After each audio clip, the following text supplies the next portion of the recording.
Golf Central on YouTube, brought to you by the Chrome Soft Golf Ball from Callaway. Hello, I'm Anna Whiteley and welcome into your Golf Central update. Well, golf's longest day was coming in thick and fast with final qualifying for the US Open. Rickie Fowler, one of those guys looking to qualify out of Columbus. He missed the playoff by just one stroke and caught up with our own Rex Holgard. Rickie, you talked about this last night, about having to come out this morning and make some birdies.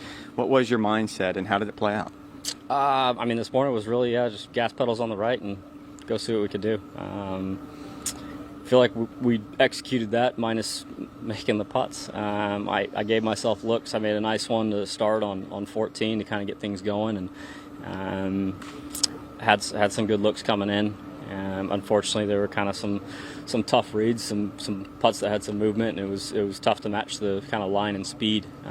Ones that you kind of hit out there and hope you got it right. Unfortunately, I didn't. So that's the way it goes. Came up a little short, but what do you take from this experience? Hopefully I'm not coming back.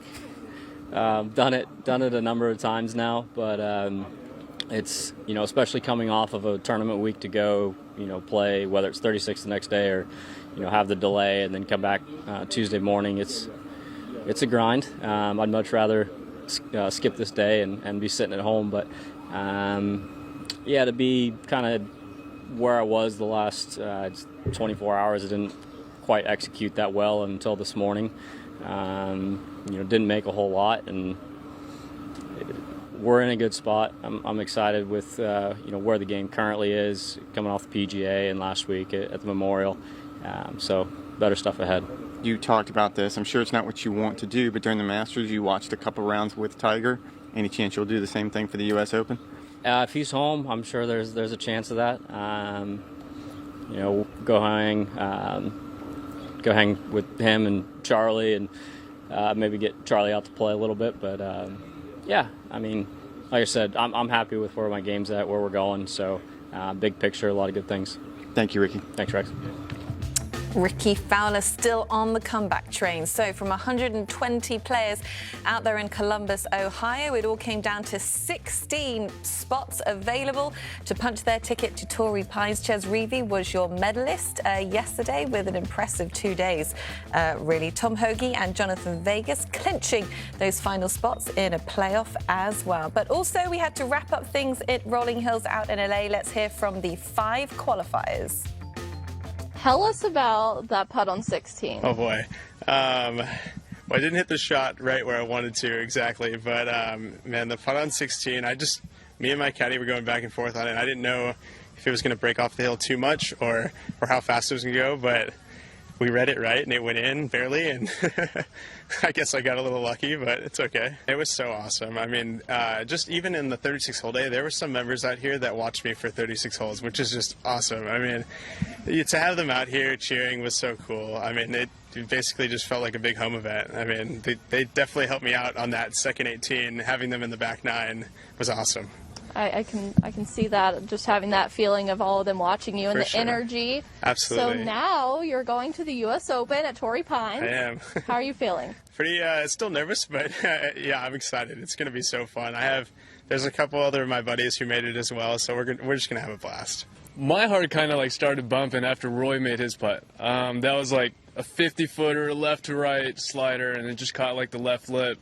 I honestly, after we were done with 17, I told him, let's go try and make that putt again, because that was an unreal putt. But fortunately, during my practice round, I was playing with some of the guys on the team here, and I actually practiced that exact putt that I hit. And I remember talking to one of the guys on the team, Kyle Supa. I was like, I can't believe this putt goes left.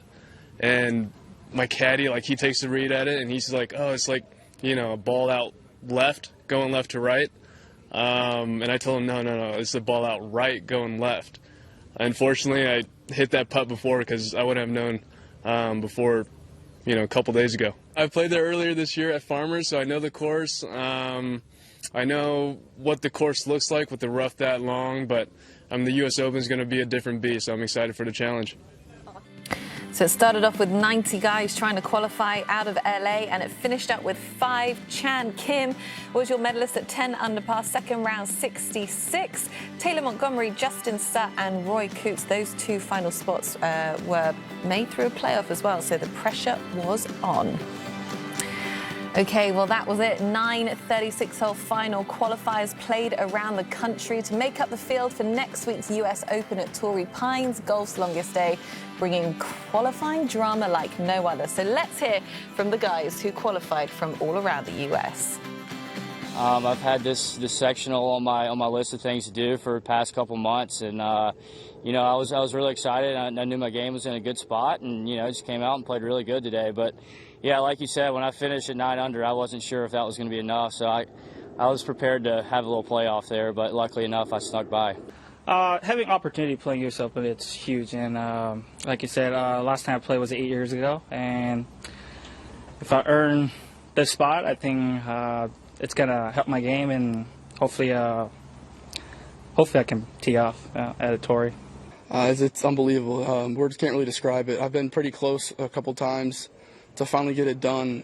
In the hometown, I got all my friends and family out here. It's really special, really special. Just graduated from Auburn. What did you see in your game over the past couple weeks and months that gave you the confidence that this could be possible? Well, it was mainly over the last 4 years. I felt like I came into college and didn't play too well, but I progressed year in, year out, and my stroke average played better year in, year out. All the way through senior year, had a really good final semester here at Auburn, and I knew my game's been trending in the right direction for quite some time, which really helped give me the confidence coming into here that I knew I can get it done. Last year I played great. I mean, the Corn Ferry this year has been a combined season, a rollover from last year. Yeah. So most of my success was actually last year. So the biggest thing, like I told some people after the first round today, is that it was like my best run I've played all year, basically, in the 2021 season. And for me, more importantly, it gives me positive, just gives me confidence for the Corn Ferry season, just because, I mean, playing in the U.S. Open is awesome, but I want to get a PGA Tour card this fall. But yeah, I mean, it was a great day today, so I grinded through a lot, but it was awesome. I'm so excited. It's hard to put into words right now. This is the longest day in golf, you know, so it's a grind, all 36 holes. You know, it's just tough out there. The greens, you just have to pay attention on every single putt. And I got through it. So, yeah, I think the emotions are going to kind of run through me here in a little bit when I'm headed home. But I'm super excited. I was just telling you, I've watched a lot of holes, never been to Torrey, but watched a lot of holes on TV. And I really enjoy major championships there. One of my, Tigers won there, and it's going to be a blast. Yeah, last time I lost in the playoffs, so I think I learned a lot there. And I came out pretty determined today. I was thinking, I'm not going to let that happen again. So it really feels good to get it done. It really does. What are your early expectations heading out to Torrey Pines in a major championship? Well, obviously, first PGA Tour event of any type, much less major. So I think it's just, you got a golf course out in front of you. You got to play it. So I think I'm going to try to take it like that, just try to hit every shot the best I can, So that's kind of my goals. I mean, this is the one U.S. Open where, I really wanted to get into, and I think, having roots there and playing down there and growing up in California really fired me up to really grind this 36-hole day out. And I don't know, I think it's just kind of meant to be, to play my first U.S. Open at Torrey Pines, and, a place that I call my second home. Final qualifying, it's all about grit, determination, golfers realizing their dreams. The 121st US Open, June 17th to the 20th at Torrey Pines Golf Course.